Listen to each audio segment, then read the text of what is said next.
Hello and welcome to Slate Bytes. In this video we will cover customized views. Many areas of Slate include the ability to customize your view of the data on the page. By customizing views, you can display the information that is most important to you in the way you want to see it. Start in an area that includes the Customized View icon, which appears either in the upper right of the page or under the data table on the page.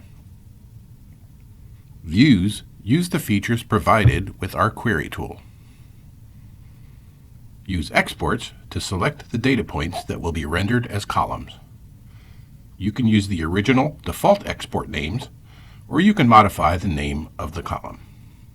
If you want, you can drag the exports up or down to define the order that you want the columns to appear.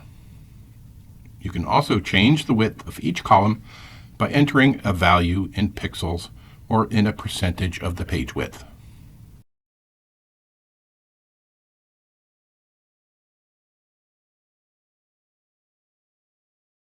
Filters will specify the matching records that will appear as rows in the rendered table. Add filters to define parameters or limits for matching data to only show the rows that you want to see. You can define the order of how Slate displays the rows on the page by selecting one or more exports or columns, along with the directive to do the sorting in ascending or descending order. Note that while you can customize a default view, you cannot save it.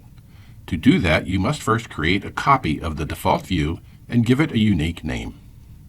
Then, once you save that view, it will be available for your personal use. It's also possible, provided you are granted the correct permission, to make a view and share it with other users. You can also set the view to be the default view for all other users. Thank you for viewing this Slate Bytes video, and please check out the Technolutions website for more content.